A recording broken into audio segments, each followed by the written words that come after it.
ورأيت الناس يدخلون في دين الله أفواجا। আর আয় নবী মুহাম্মদ সাল্লাল্লাহু আলাইহি ওয়াসাল্লাম, আপনি যখন দেখবা মানুষের দলে দলে আইয়া দিনে ইসলাম গ্রহণ করলাম,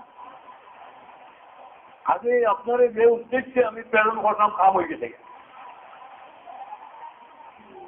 আরবের মধ্যে আমি প্রেরণ করলাম আপনার, আর আরবও তখন মানুষে এইভাবে গ্রহণ করিয়ে দিয়েছে, তখন আরবের মাধ্যমে অন্য পৃথিবীর মধ্যে পাই।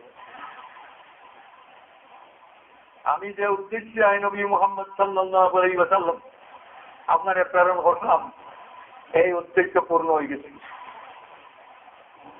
কাজেই আল্লাহ পাক পরবর্তীকালে নবীজির এখন খাম কিতাব বানাই দিয়েছে। ফাসাব্বিহ বিহামদি রাব্বিকা ওয়াস্তাগফির। আরে আয় নবী মুহাম্মদ সাল্লাল্লাহু আলাইহি ওয়াসাল্লাম, আপনি এখন আল্লাহ পাক পরবর্তীকালের তাসবিহ আদায় করবা, আল্লাহ পাকের পবিত্রতা বর্ণনা করবা, আর আল্লাহ পাক পরবর্তীকালের কাছে মাফি চাইবা। এই আয়াত নাযিল হওয়ার বাদে নবী করিম সাল্লাল্লাহু আলাইহি ওয়াসাল্লামে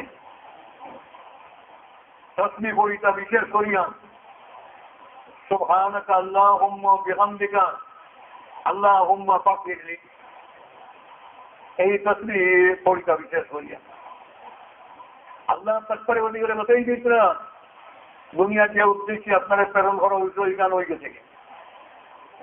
এখন আপনার কর্ম আল্লাহমুখী করে করি, আর এখন আপনার কাম হইল আল্লাহ দিয়ে দেওয়া দিয়ে।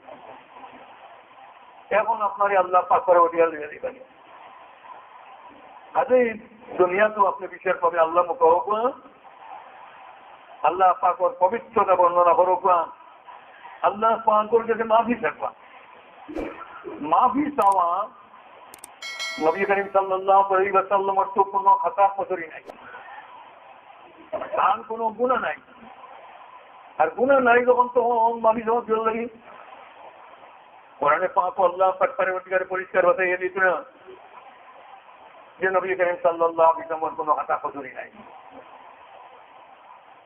মাফি চাওয়া দুই মতলব হইতে পারে। একটা হইল নবী করিম সাল্লাল্লাহু আলাইহি ওয়াসাল্লামের হাতে যখন দলে দলে মানুষ হইয়া ইসলাম গ্রহণ করা, তখন এই মানুষ হস্তনে সকল মানুষের হালত তো সমান নাই। কেউ কিছু নষ্টামি হইতে পারে, আর কেউ কিছু আগে মুসলমান হইতে হয়নি, কাজেই তার শরীয়তের হুকুমাত কামনা করে মালা করে হকটা আদায় করা। একগুলো নয়া ইসলাম গ্রহণ করা, তার মধ্যে বলতে নষ্টানি রয়েছে। হাজি আয় নবী মুহাম্মদ সাল্লাল্লাহু আলাইহি ওয়াসাল্লাম, আপনি আপনার তাবেয়াতে করুন। আপনার কাছে ইসলাম গ্রহণ করতে তারার মধ্যে যে নষ্টানি হইতে পারে, এরার লেগে আপনি মাফি থাকবা। কারণ আপনি হকলত্ব সমাজ করতাম, যে সময় কিয়ামতের ময়দানে আপনার সমাজের অনুমতি দেওয়া হইব, এই উন্মত হল সমাজ তো আপনি করতাম, কাজেই আপনার সমাজ পাইবার যোগ্য তারা হইতা, তার মধ্যে নষ্টানি থাকে মাফি থাকবো। আল্লাহ পাক পরবর্তীকালের কাছে তারার লাগি আল্লাহ পাক পরবর্তীকালে তারার খাতা পত্রি মাফ করে যেত। কাজেই নবী করিম সাল্লাল্লাহু আলাইহি ওয়াসাল্লাম মাফি চাওয়ার এই এক মতলব হইতে পারে। দ্বিতীয় মতলব হইল হাসানাতুল আবরার সাইয়্যাতুল মুকাররম। মানুষ যত আগুয়াইব আল্লাহ পাক পরবর্তীকালের দিকে, আল্লাহ পাকে কোনো দোষ ত্রুটি নাই, ঘোরা ধরি নেই, আশা কতরি কিচ্ছু নাই, ঘোরা ধরি নেই। এটা আম্বিয়া কেরামের বিভিন্ন ঘটনা কোরআনে পাকের মধ্যে গেছে, আপনারা ভাই তারপরে সামান্য আল্লাহ পাক কোনো কসুরি নাই, ছবির মধ্যে এইটা গুনাহ নাই, অন্যর ক্ষেত্রে এইটা গুনাহ নাই।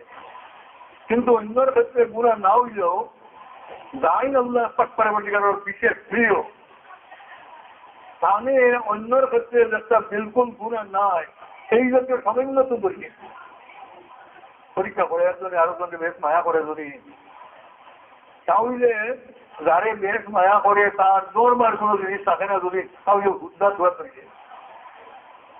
কারণ আমার বেশ মায়ার যখন তখন তোমার পেছনে ই কর্ম হইতে পারে, তো ওকে একটা হাতেই নবী করিম সাল্লাল্লাহু আলাইহি ওয়াসাল্লামর দরজা যে উচ্চ স্তরের, এই উচ্চ স্তরের দরজা হিসেবে তার খাতা কতরি নাই, কিন্তু উচ্চ স্তরের দরজা হিসাবে এর চেয়ে আরো আফগানি দরকার আসলো। আফগানির কোন সীমা নাই। হাজে এর লাগে আল্লাহ পাকের কাছে তাকওয়া, যাই আল্লাহ এতে আমার কোন নকশানি যদি হয়ে যায় তখন তা মাফ করে দেয়।